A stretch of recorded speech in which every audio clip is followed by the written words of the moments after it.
Hi, and welcome to Women Rabbis Talk, where women rabbis talk in Chevruta to other women rabbis because we're doing Chevruta study. I'm Rabbi Marci Bellows, and with me is Rabbi Emma Gottlieb. woohoo! Yay!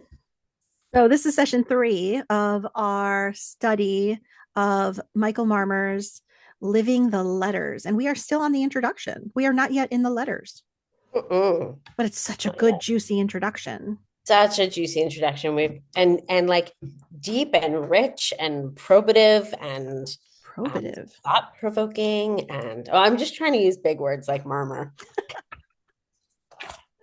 He really challenges our higher vocabulary.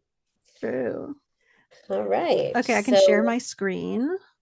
yeah, and we the last time we worked through the section on theology and the sort of questions around like, is there such a thing as a Jewish theology? And now we're going to talk about liberal theology, Yes. which is kind of cool.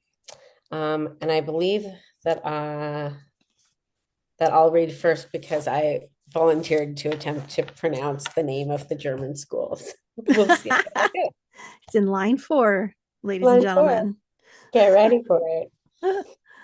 Here we go. Liberal theology. What kind of theology is expressed in these pages? I, Michael Marmur, am a Reform rabbi, son of a Reform rabbi, raised in an intellectual milieu of liberal Jewish theology. My father's teacher, Ignaz Mabem, studied at the Hochschule für die Wissenschaft des Judentums in Berlin. 100%. Thank you. And was a disciple of Franz Rosenzweig. My father studied at a seminary named in honor of Leo Baeck, one of the greatest figures of liberal Judaism. We can sidebar how I personally feel about Leo Baeck for a different day, but Oh, yeah. No, we should talk about that. But yeah, yeah. we have issues, but we'll come back to that. Back to Rabbi Marmur, he says, I studied at the Hebrew Union College, one of the bastion of classical Reform Judaism, once the bastion, founded on the liberal theology of the legs of Kaufman Kohler. And that, of course, is our alma mater as well. Yep. Yay. So, my theological pedigree is liberal. What does that mean? In a Christian context, Gary Dorian describes liberal theology as a theology based on reason and expertise, not external authority, which offers a third way between Orthodox authority, religion, and secular disbelief. Liberal theology conceives the meaning of Christianity in the light of modern knowledge and ethical values. It is reformist in spirit and substance. It is deeply shaped by modern science, humanism, and historical criticism. And it is committed to making Christianity credible and socially relevant. Mm-hmm. Do we need to break that down at all, or does that feel? It feels very relevant. Yeah. Like he's saying, it feels like what we try to do in a Jewish way. Yeah, exactly. Okay. I'm heir to a Jewish version of this liberal theological tradition, and I both identify with it and critique it. That Mm. makes sense. The primary function of Orthodox Jewish theology is to demonstrate the truth, or at least to argue for the coherence of the traditional Jewish beliefs and practices. This is the version of the child's question described in the biblical verses above, which means I know that I will continue to perform the rituals and follow the ways set down in tradition. And I am looking for ways to defend and explain these ways. To some degree, liberal theology mirrors its Orthodox counterpart, offering an explanation or apologia. Yep, Sure. sure, maybe, for this or that non Orthodox articulation of Judaism. It is remarkable how Orthodox it is possible to be about aspects of liberal theology and practice. Yeah. So we're getting to the why of things. What And were I you going like to that say? last sentence that it's remarkable how orthodox we can be about liberal theology and practice. Right. It's remarkable how orthodox we can be about just about any like I often one of my critiques sometimes of how sometimes like groups of liberal, even liberal rabbis function, is that Mm-hmm. we become like overly orthodox about policing each other, Mm-hmm. even though we're not orthodox. And then we start to, and even in our liberal communities, we draw lines and we draw boundaries and Yeah. and then we become very orthodox about our lines and boundaries. And it's kind of a fascinating thing to be walking in a world where you're promoting liberal contemporary approaches to religion and also saying, and we have boundaries and sometimes we're orthodox about those boundaries. Yeah. Yeah. It can seem paradoxical. But I guess it makes sense to me because I also practice that, Yeah. and I do believe that there are boundaries to who and what we are. Yeah. Um, in the within the context of being inclusive of many ideas, very, kind of more of a polydoxy kind of approach to theology. Mm, Um, and as Rabbi Alvin Reines talks about. So let's see what he says about where we're going with this. okay. Beyond apologetics, however, the key question asked by liberal Jewish theology is, what can I say and believe about Judaism in light of new understandings wrought by science and history? This is the big question. Mm. The term liberal has political and economic connotations, which can be traced onto the theological domain. Liberalism here implies a laissez-faire approach, which allows everyone the freedom to make their own decisions and plot their own course. I don't know how I feel about liberalism being a laissez-faire approach. I agree. I'm also taking issue with that. Yeah, like I don't think I'm a liberal because I'm lazy. Yeah, and I'm not passive or kind of, when I hear laissez-faire, I picture somebody leaning back and just not really engaging, Right, right? And I see people so engaged in their liberal Judaism all the right, time. right. And I think one of the frustrations that we sometimes feel as Reform rabbis is that people assume a lower bar than we really have. Yes.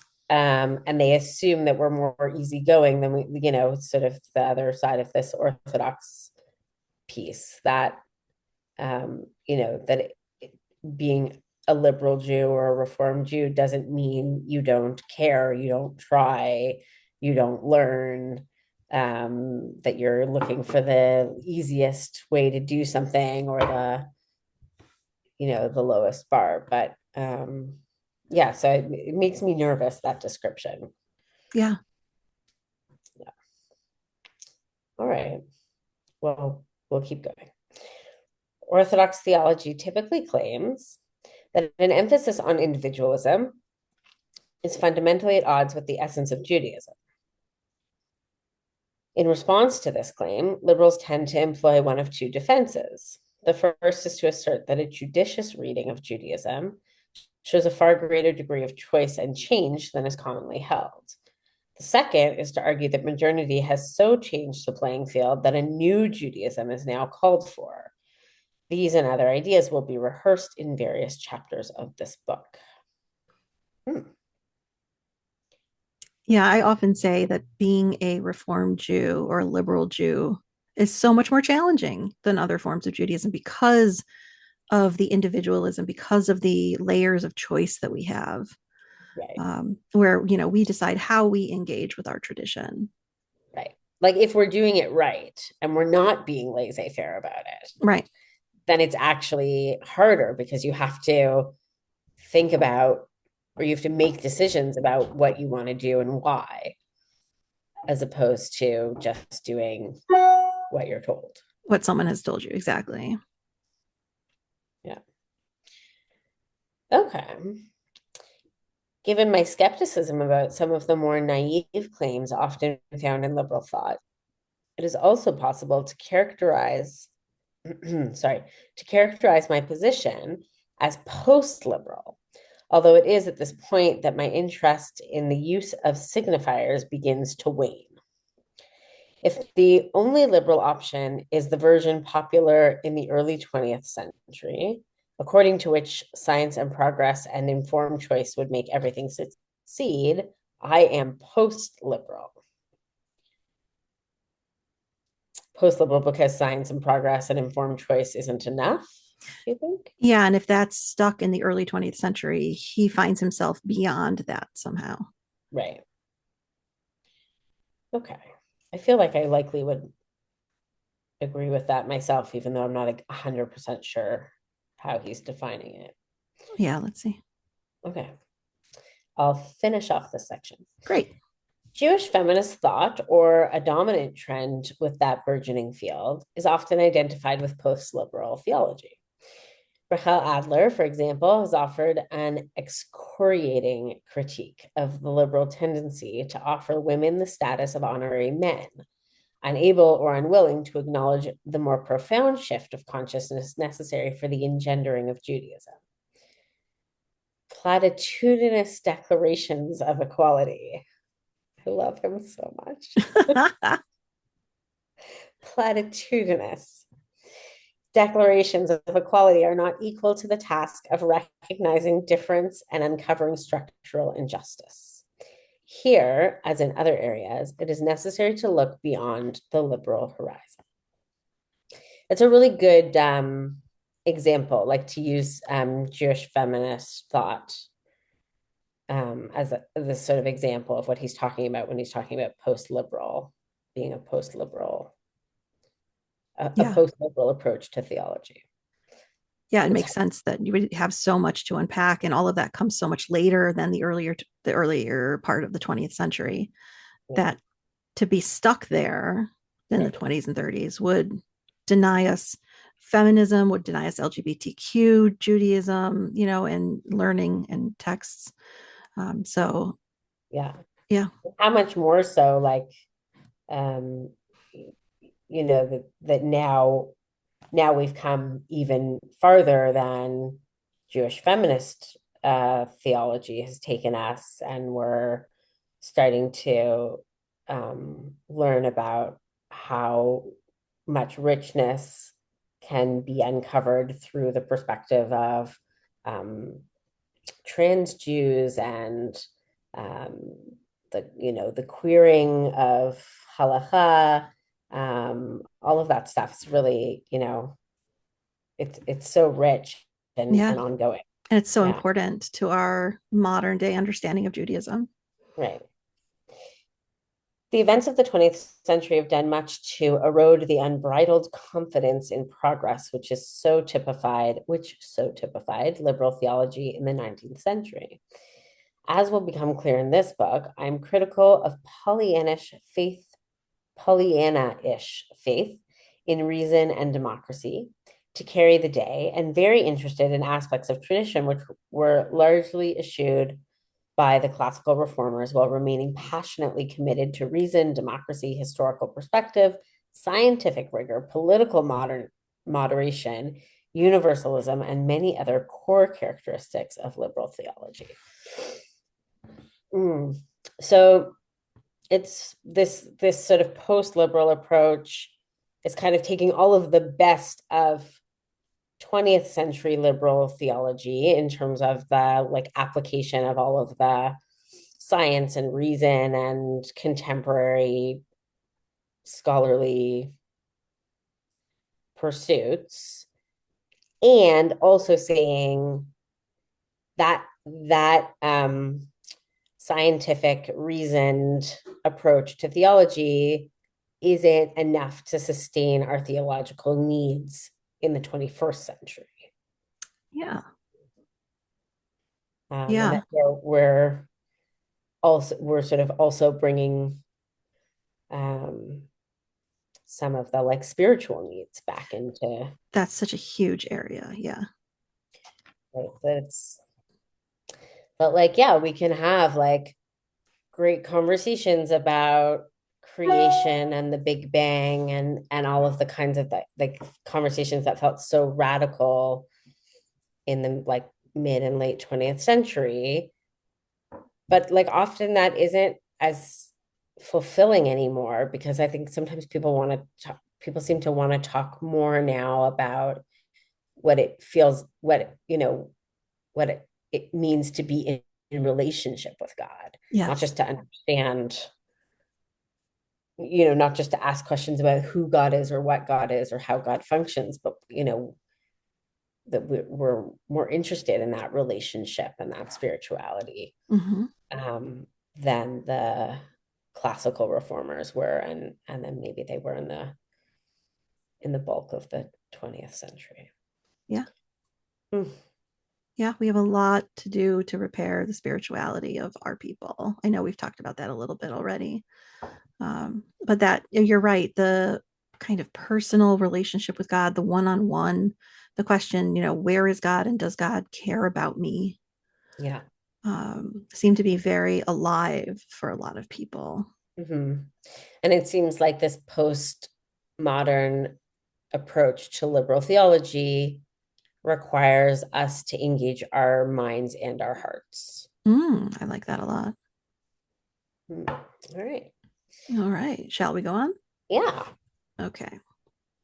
Postmodern, radical, and other kinds of theology. The advent of modernity might have been expected to herald the demise of theology. The replacement of religious doctrines by scientific methods might have led to a general undermining of the theological realm. As the secular world became disenchanted, faith's search for understanding might have been abandoned. However, some chose to link their modernist orientations with their theological urge.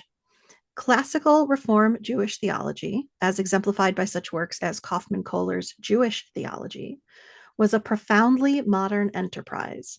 It was predicated on the optimistic axiom that truth can be discovered through the judicious use of reason and research. The orthodoxies it overturned had become untenable considering recent advances, and the classical reformers maintained that they must therefore be replaced with more plausible notions. Yes, that's when we did away with so many things that were viewed as aesthetically displeasing, or they didn't make any sense. They weren't logical. Right. We wanted our religion to make sense. Yes. Yeah. And to be scientific and to be reasonable. Right. And we wanted our God to make sense. Mm-hmm. Right. Okay. Keep Okay. going. All right. Broadly speaking, a postmodern sensibility substitutes irony for optimism and indeterminacy. Indeterminacy. Oh boy, I'm adding in an N somewhere. For certainty. It challenges the claim that the arc of history bends inexorably toward justice and improvement, and undermines the claims to objectivity made on behalf of science and rationality. The local and embodied is rediscovered, while the generalized and homogenized is regarded with suspicion. I want to unpack that paragraph a bit.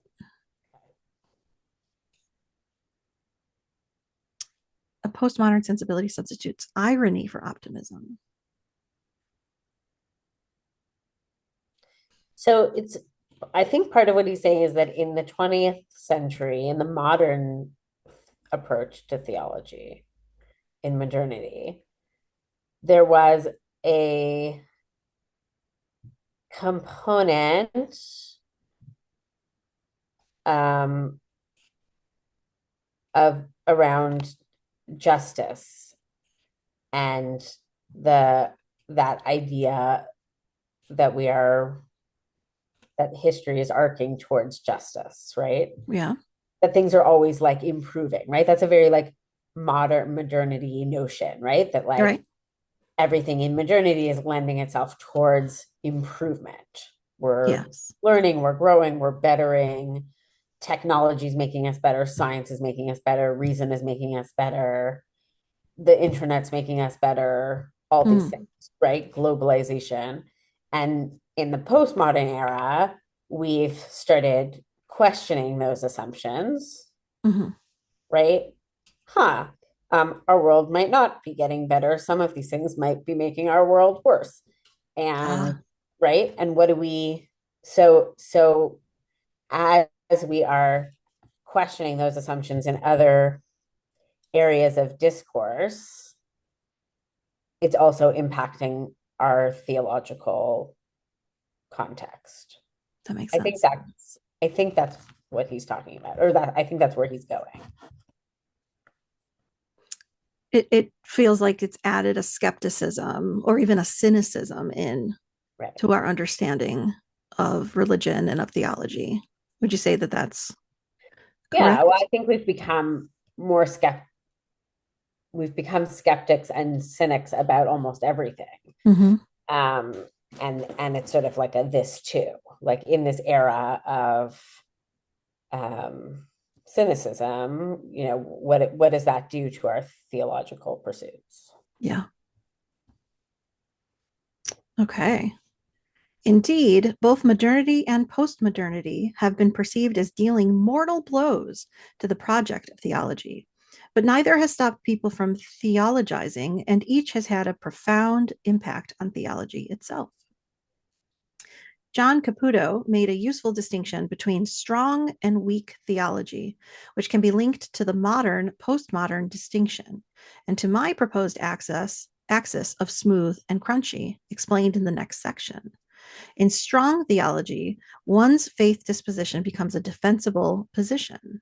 Pre modern theology was usually strong, and the moderns inherited the predilection for this kind of thinking, announcing the truth with a capital T in all its magnificent certainty. In Caputo's reading, weak theology has no such aim. It has its own kind of strength, which is to adhere strictly to the demands of the matter to be thought and spoken, adhering not to an object constituted by a proposition, but to the things themselves, something that looks like German. The matters of deepest concern, which precede propositions. It is a false rigor to demand that everything be exact, that everything submit to the requirements of objectifying thinking. I think it's die Sache selbst. Nice. Um, I did take high school German, but I don't think it got me very far. Um, okay. Well, first of all, I'm craving peanut butter because he said smooth and crunchy. Smooth and crunchy. And then I had to bring my brain back to theology away from craving peanut butter. Yeah, focusing back in. All right. Should we try to unpack that? Between strong and weak. So, in Strong's theology, one's faith disposition becomes a defensible position. So, or the goal is to defend your faith. Yeah. Yeah. And that's And, not in weak theology. right. And pre-modern theology was usually strong. So, like in pre-modern theology, part of the goal of theology was to defend your faith. Just to start with saying, we believe this, and now we're going to explain how this belief can be true, right? So it's much more like declarative. Right. And then um, in weak theology, it's not starting out with a religious claim, like with a claim of belief. Um, Constituted by proposition, but to the things themselves, the matters of deepest concern. So it's more starting with questions and concerns rather than starting with beliefs, pre-stated beliefs. Hmm. I think I think that's what it's, if I'm understanding correctly, that's what I'm taking away from this. Okay. Maybe he'll explain it more as we go on. That would be helpful. That would be. Okay, Rabbi Marmur, here we go. Teach us. We can align what is termed here strong theology with modern and systematic theological exploration, while the weak version shows affinity with postmodern and interpretive trends in theology. Okay. So it's because it sounds like it's not as grounded in something solid and fundamental. That's the part that's defensible, is because it's Well, a yeah, solid, yeah, and it might be more like if you're starting with a if you're starting from a place of um I believe in one God and I believe that God doesn't have human characteristics, whatever. Like if you're starting out with statements of faith, then your theological explorations are already put into some kind of boundary, right? Like you can only go so far before you cross out or cross away from those beliefs, right? Mm-hmm. So you're really only exploring theology as it pertains to what you already have decided you believe or have been taught to believe, Mm-hmm. right? Whereas if you're starting out without a presumption of belief and you're just starting with curiosity or questions or concerns about the world or the universe or our purpose or whatever, Right. That's the weak theology. right? Then you can then it's more open ended because you're not going to hit up against the boundaries of your predetermined beliefs. Okay. Some other terms for types of theological discourse appear from time to time in this book. Take, for example, the distinction made between positive and realist theology on the one hand, and negative and instrumentalist theology on the other. Negative theology has been described as consisting of a critical negation of all affirmations which can be made about God, followed by an equally critical negation of our negations. That's like Maimonides, right? Negative Yeah. theology. Yeah. We can only say what God isn't. Okay. Right. While positive theology dwells on what can be said about God's reality, revelation, law, ritual, and tradition, the negative variant is preoccupied with the impossibility of such assertions. The realist holds that God is really there, independent of our efforts to grasp God. The instrumentalist finds that the language of being and existence is inadequate or inappropriate when used in relation to God. What matters to them more is what I mean by God or what happens when God is invoked. Right. So the realist is saying God is there and God is whatever God is, whether we understand it or not, whether we're curious about it or not, whether we're engaging in it or not.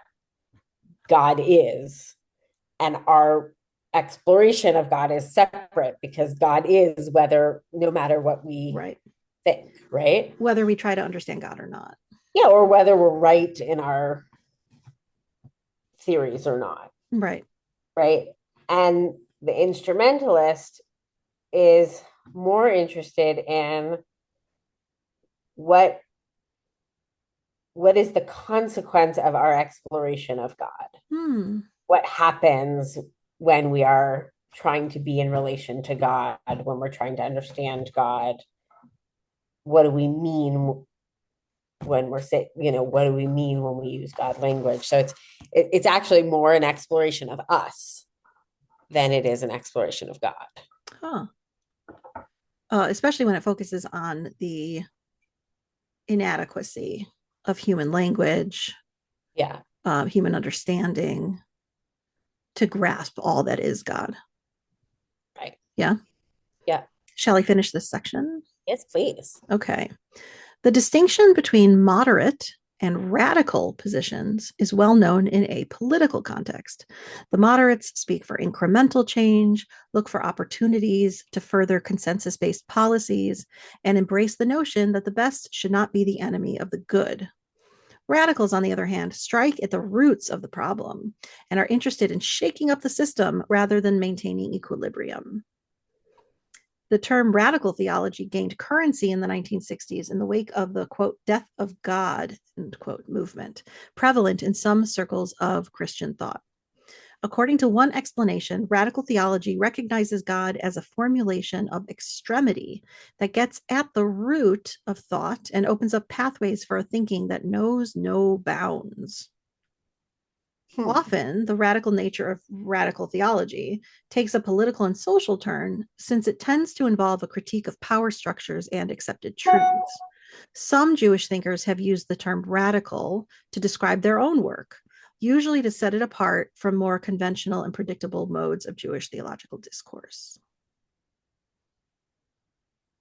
Okay. So it's Yeah, the kind that really just shakes it up, shaking it up. just going crazy. Okay. Radical thought of all kinds has a built in advantage over its moderate counterparts. It shows a willingness to ask searching questions and to peer behind the veil of accepted conventions. It gets to the root of things. It casts a relentless gaze on the structures which underpin our everyday conventions, exposing their hypocrisies and inadequacies. All this notwithstanding, this book makes a case for moderation and argues that it does not have to imply mediocrity and intellectual compromise. Rather, moderation can denote an acknowledgement of tensions which must be lived rather than resolved. It's really interesting. Yeah, I was thinking as you were reading, I was thinking about how radical theology is uncomfortable, is more uncomfortable in religious spaces Yeah. because we we are coming from the that more um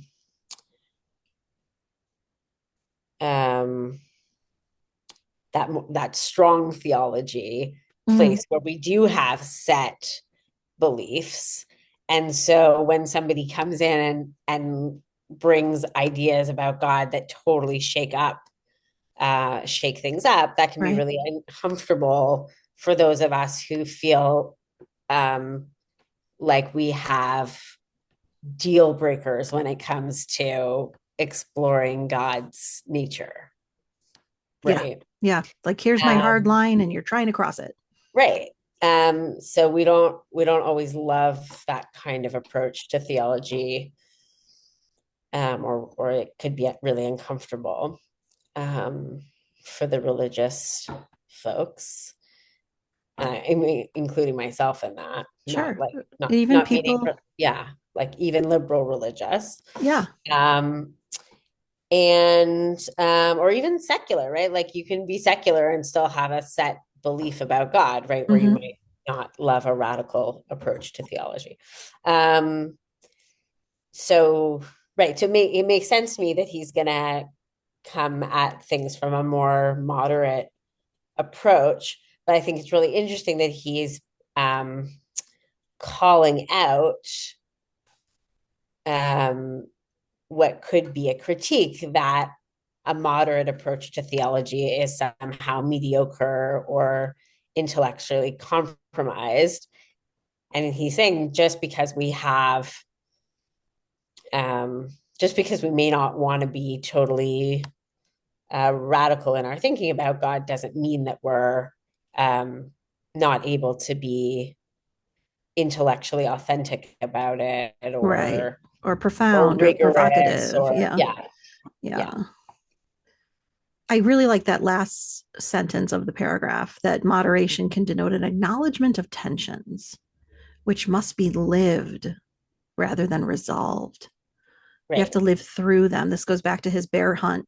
You know, yeah, we've got to go through these tensions and experience them and live them rather than focus on just fixing them. right. And the theological inquiry is not always about finding an answer, right? Sometimes theology is um sometimes theology can be about, yeah, like about how do we live with the questions, right? Yes. Yes. How do we live comfortably with the unknown, Mm-hmm. Love that. and that's okay. We don't have to know everything. We Right. don't And have it might not be possible or beneficial or beneficial. Yeah. to be postmodern about it. All All right, right. We're going to finish this finish section. finish it off. I want to finish this section on Jewish theology by underlining its creative potential. This was well expressed by David Blumenthal. Here's the long quote. To do theology is to reflect and share one's thoughts about and one's experiences of God, tradition, community, and meaning, All such theology is confessional, though not in a sectarian sense. It is teaching about God as embedded in the particular theologian who is, in turn, embedded in his or her tradition and community. To do theology is to create a dialogue between forebearer, teacher, and listener. It is to talk from the intertextuality of the traditions, the collective readings of the traditions, the selves of the theologians, the persons of the hearers and healers, and the presences or presence of the divine. Theology flows from the confluence of these texts. Theology is the intertextual forming of these elements into an interpersonal medium. It is creation. To be a theologian is to create in the midst and on the boundaries. Oh, I love everything about this quote. Yeah, what jumps out at you? So I really like I feel like this is what I'm going to be mulling on now this week is this idea of theology being creative. Yeah. But I love this idea. I love this language of doing theology, like, Mm-hmm. and it's bringing me back to the conversation that we had about when we were talking about Jewish theology, and we were talking about how like our traditional Judaism is infused with theology, that theology isn't separate from all the other parts of Judaism, that it's infused into it. Yeah. And when he's describing what it is to do theology, that to me, like we could take out do the word theology and say to do Jewish, right? To do Jewish is to reflect and share one's thoughts about and one's experiences of God, tradition, community, and meaning. Sure. Yeah. Right. So this really resonates, this idea of doing theology really resonates for me as what Judaism is and has always been about. Hmm. And it sounds deeply personal. I like that all theology is confessional. Mm, It's giving away or revealing something about yourself, because of your personal beliefs and experiences of God. yeah. um, and I love it's a dialogue between the forebearer, the teacher, and the listener. That there's this intergenerational Hmm. conversation that takes place when you study theology, when you study a theologian's work. Right. Which, again, it really echoes how we experience text, our sacred texts in Judaism, right? Mm-hmm. That we rarely look at a text without linking it to other texts, often from other generations. Mm-hmm. And that some of the texts that we receive and that have been passed down to us as sacred texts are texts where rabbis from different generations are in dialogue with each other. Yes. So that idea of something that is both deeply personal and individual, but also in ongoing dialogue throughout the generations, Mm-hmm. um, just feels like a deeply Jewish Hmm. idea to me. Yes. Um, and it really affirms my sense that Judaism is a theological pursuit, whether or not we're um, being explicit about that or whether or not we are intentionally undertaking a theological pursuit. We are, it's kind of coded Mm-hmm. into um, into the sort of essence of what we do as Jews. Beautiful. Yeah. Shall we jump to the peanut butter? I mean, he really was talking about He peanut butter. really was. So excited. I cannot think of a title that has tickled me more recently than peanut butter and theology. Like that's just that is the intersection of all things I love. Oh, on peanut butter and theology. There are many adjectives affixed to the noun theology. I'm going to start again. There are many adjectives affixed to the noun theology, often in the minimalist sense of discourse about God. Their role is to qualify, classify, and clarify the kind of theology being practiced. This book proposes a novel terminology and distinguishes between smooth theology and crunchy theology. Hold on, Marci, we need to just pause. Are you a smooth peanut butter or a crunchy peanut butter? I'm a crunchy peanut butter. The I'm also crunchier, the a better. crunchy. Yes. Okay. I want to chew it. It's important to know where we stand in the peanut butter world before we get into where we stand in the theology world. Oh, I'm so glad you asked. Okay. Crunchy for the win. I'm so glad we didn't have to debate that. Yes. I'm not sure our friendship could survive. Maybe people will comment on their favorite peanut butter as well. Please tell us. So, this smooth and crunchy distinction, commonly used to market peanut butter, may be helpful in characterizing different kinds of theological activity. In my understanding, smooth theology grinds down narratives, laws, doctrines, and traditions into a singular consistency, while the crunchy variety retains chunks of these ingredients within the discourse. Mm-hmm. Hilarious. Smooth theology has the advantage of clarity, but may read as generic and abstracted. Crunchy theology is demonstrably linked to the tradition on which it draws, but that can make it harder to digest. Okay. Okay. So it sounds like Jewish theology would be crunchy theology because it's linked inextricably to Jewish ideas and texts and beliefs. I think so. Whereas, and all those components remain important. Right. Whereas smooth theology might be more the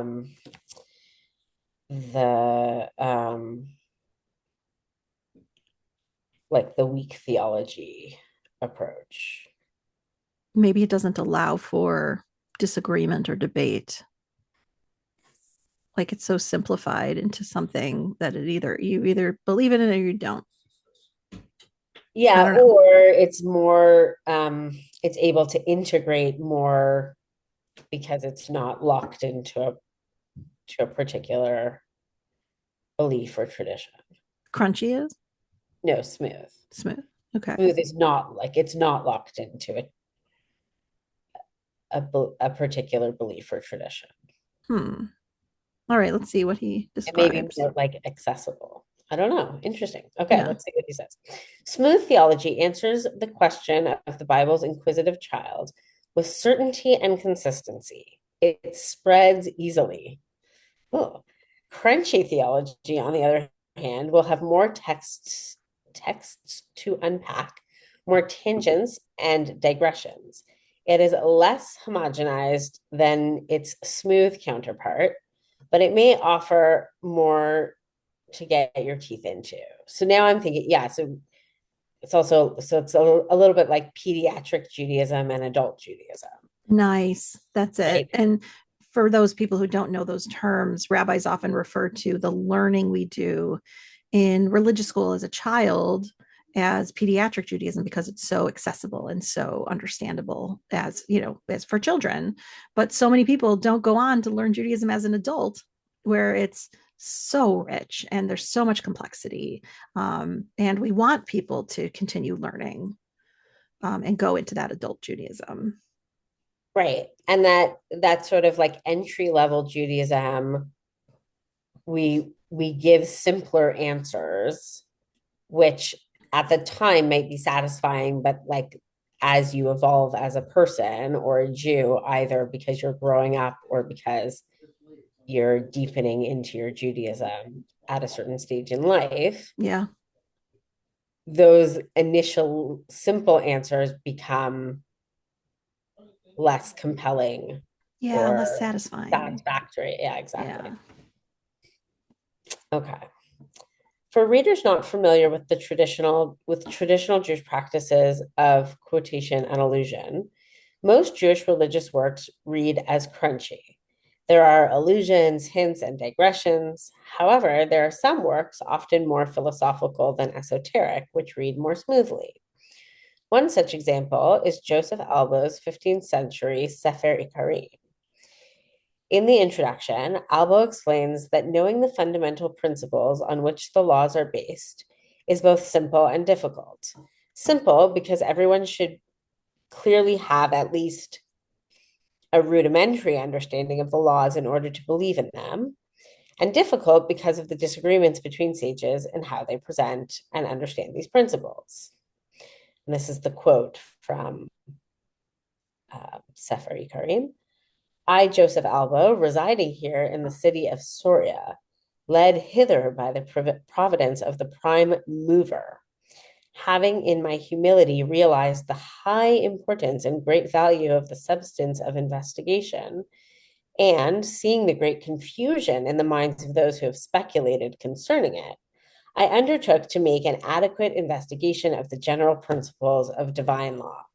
So like Albo, and also like if you think about like the Shulchan Aruch, or like these different texts that take like complex Jewish law and distill it down into easy answers, because sometimes we don't want to have a 2-hour Chevruta session on the nitty gritty of the minutia of the law. Like sometimes we just want to know, like, oh, I screwed up the koshering in my kitchen and I put a Yeah, what piece do of I meat do? on my milk dish, and what do I do? And Yep. I don't want like a long, I don't want to hear all of the different rabbis and their opinions over Yeah. thousands of years. I just want like one rabbi to give me one answer, Yes. right? So that's smooth. And That's then smooth. crunchy is like if we go back to the Talmud and we look at like, well, what did this mean Yeah. and what did that mean and who said this and what did that, and what's the majority opinion and the minority opinion? Right. That's crunchy. And like some people want that level of engagement, or Yeah. there are different times where we might want that, and there are other times where we might just want like the simple answer. Hmm. So smooth is also kind of like, could also be a little bit like the pshat, like the surface answer, the easy access answer, That's a good way knowing to that put it. there's crunchier stuff underneath. Yeah. All right. Albo's work is substantial and contains chunks of insight, interpretation, and innovation. In scope, intention, and style, however, it is smooth. This book aims for a balance between the crunchy and the smooth. Its structure is crunchy, 22 short chapters on a wide variety of themes, with terminology gleaned from many sources. The end notes provide readers in search of more roughage with references and additional comments. Even for readers who have no need for or interest in the notes, this is not a smooth read. Well, we knew that already, Marci. It includes chunks of materials gleaned from Jewish tradition and discussed in what is intended to be a comprehensible manner. So part of what he's saying is like he's drawing from lots of different sources. Hmm. And if we're just reading like the surface of what he's providing, it might come across in a sort of smooth way, but the underpinning is crunchy in that he's pulling from all of these different sources and kind of Yes. doing the background work for us and presenting us with something that is smoother. But if Yes. we want to know what the crunchy details are underneath, there's notes to point us in towards the crunchier stuff. Hmm. I think it's kind of what he's That's saying. yeah, that's what I took Yeah. it to be. Yeah. Linked to the smooth, crunchy distinction is the difference between systemic and narrative theology. Systemic theology attempts to set out the core claims of a religious tradition in an orderly fashion. It is a response to the question, what does Islam say about this? What is the Christian position on that? The limitations of such an enterprise are clear, but so too are its advantages, particularly in a polemical context. In contrast to the proposition that Jewish theology can tell you what Judaism says definitively on a number of core topics, a narrative approach suggests that Judaism can be best understood by immersion in its modes of discourse. I love that. Right? That like so much of the time when people say, what does Judaism say about this? Or how do Jews do that? There isn't really a simple You're right. there isn't really a smooth answer, right? Um, Sometimes we just have to invite people to live it, right? And like if somebody's converting to Judaism, they can't just learn everything they need from a book or a Right. class. They Right. have to actually experience a year because you have to be immersed in it to start to understand it. The conversation is no less theological, even according to the minimalist understanding of the term. But the question at hand becomes how do Judaisms speak of God rather than what does Judaism say about God? Huh? How do Judaisms speak of God? Do you understand that sentence? I think he's saying it's more complicated than just what does Judaism say about God? So we have to understand Judaism, plural Judaisms within context, history, Mm, milieu, and so all these different forms of Judaism and iterations maybe of Judaism will speak mm. about God differently than you can't just say Right, Judaism says about God. right. Because the Judaism of Maimonides is going to talk about God in a really different way than the Judaism of Buber and the Judaism of Heschel and Exactly. the Judaism of Rachel Adler. Okay. Right. It's like Okay. Elohe Avraham, Elohe Yitzchak, Elohe Yaakov. We're talking about one God, but the Right. relationship I love that. between, yeah. Yeah. Okay. Cool. All right. Good. Thank you. Thank you for helping me with that, Marci. Oh, sure. Um, Thank you, Rabbi. A systemic theology is top down. An interpretive or narrative theology is bottom up. Okay. The former strives for symmetry, the latter thrives on bumps and fissures of the particular. The Jewish theology you will encounter in this book is crunchy in the sense that it is comprised of chunks and nuggets from across a broad range of Jewish sources and employs, I'm so hungry, and employs a range of theological voices. Some are analytical in tone, suggesting rubrics for understanding contrasting positions. Others speak to underlying characteristics of my own theological approach, such as doubt, humor, and a particular understanding of human nature. Some of the chapters engage in theology in the original sense of the term, namely discourse about God, while others address aspects of traditional Jewish belief and practice. In my expansive understanding of what constitutes theology, some of these chapters engage with urgent moral and political questions. All of these kinds of discussion are found here and help give my theology its crunch. Awesome. Yeah, so he's saying like he's not setting out to just answer like what does Judaism say about this or what do I Right. think about that. He's bringing a whole bunch of stuff together to like paint a picture of his theology and share it with us. Yeah. And maybe even he's going to sculpt something three-dimensional. Like it's not just going to be two-dimensional, but it's going to come at you and it's going to have all these different aspects. It's gonna have chunks and nuggets. Chunks and nuggets.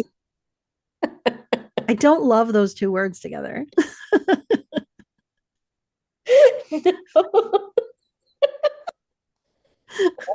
Oh, Marmor. We left peanut Um, butter. yeah, you had us at peanut butter, you lost us at chunks and Chunks nuggets. and nuggets. But we look forward to the crunch. Yes. Yeah. Okay. We're almost through the introduction. He's gonna shift next time we're gonna start to learn about the alphabetic component of his presentation. So it'll be really interesting since the book is called Living the Letters, and we understand that it's going to be some kind of theological exploration, but we haven't yet been presented with what that has to do with the alphabet. So Yes. it'll be exciting to learn about. It is. It is going to be exciting. And it's going to be exciting to study with you. I'm really enjoying this, Marci. It was fun. Yeah. All right. Do you want to give a takeaway? A quick takeaway?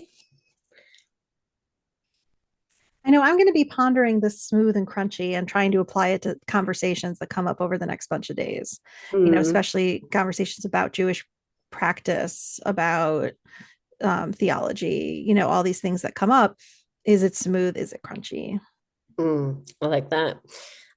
Yeah, I'm gonna circle back to this idea of theology being creative, a creative pursuit, Hmm. um, and that we are creating when we engage in theology.